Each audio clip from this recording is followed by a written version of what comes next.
In 1945, as World War II came to a close, millions of American soldiers began the journey home, expecting a return to a stable and peaceful world. But the victory left behind a shattered continent. Cities across Europe were reduced to rubble, and Germany was divided into occupied zones that would soon become the front lines of a new kind of tension. The brief moment of post-war relief was quickly replaced by a growing, invisible friction between the United States and the Soviet Union. Washington soon realized that its conventional military power was of little use against this emerging threat. The United States was essentially blind to the internal movements and plans of its new rival. Survival in this climate required a centralized infrastructure for global information. Reliance on conventional weaponry was no longer enough. The government needed to know what was happening before the first shot was ever fired. The plan was to build a straightforward early warning system, a central office to gather reports and monitor foreign activities. However, this effort to simply observe global events eventually produced a secretive organization with the capacity to influence them. As the organization grew in scale and complexity, the directors and presidents tasked with overseeing it often found that its internal momentum was difficult to steer or restrain. This was the Central Intelligence Agency, an organization that would become the primary mechanism for American interests in the modern world. The foundational mandate to observe and report gave the agency the legal cover to build a massive global presence that functioned away from the standard transparency of other government branches. President Harry Truman was responsible for this new direction. He aimed to fix the lack of coordination that left the U.S. vulnerable in the past. Truman's goal was limited. He wanted a way to synthesize global intelligence so he could see threats developing before they reached American soil. This desire led to the National Security Act of 1947, the legislation that officially brought the Central Intelligence Agency into existence. At its inception, the CIA was intended to be an intelligence clearinghouse. It was not given a mandate for combat operations or the power to overthrow foreign leaders.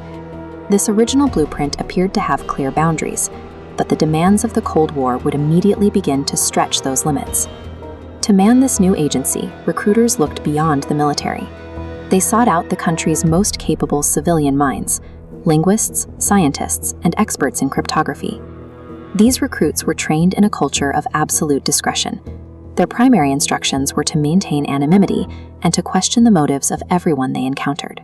Early operations focused on intercepting radio and telecommunications. Across the globe, technicians sat in silent rooms, capturing a constant stream of foreign signals. This raw data was processed into analyzed reports. These documents allowed the agency to quietly map foreign secrets from a distance. Within its first few years, the agency had organized a massive, invisible workforce whose only job was the systematic collection of global information.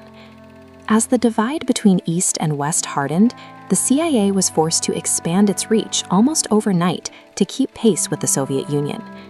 This pressure led the agency to build active spy networks and establish permanent outposts throughout the divided cities of Europe. Passive listening was no longer enough.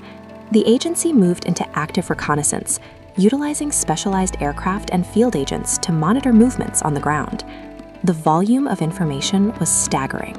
The agency tracked thousands of data points simultaneously, from troop movements to diplomatic cables. This immense flow created an internal momentum, where field decisions happened faster than the White House could review them. The transition was clear. An organization of this size, built for speed and secrecy, could not remain a passive observer for long. There was an inherent flaw in the agency's design. The same infrastructure required to secretly monitor a government, the hidden contacts, the secure funding, the untraceable communication, is the same infrastructure needed to secretly influence one. The mandate to proactively identify threats naturally drifted toward taking action to neutralize them, a phenomenon often described as mission creep. The nature of 20th century conflict changed. Front lines became less important than the information moving through the shadows, turning secrets into the most effective weapons in the American arsenal. The lasting legacy of this period was the establishment of a permanent system, where the act of gathering intelligence became inextricably linked with the ability to exercise power. The era of simple intelligence gathering in the late 1940s was just the beginning. A new reality had taken hold.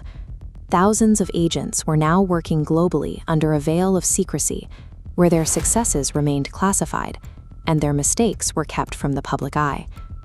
This massive, invisible apparatus was now perfectly positioned to carry out the most complex and controversial covert missions of the coming decades. The Truman paradox was complete. The organization built to protect the world by watching it was now ready to secretly change it. To be continued.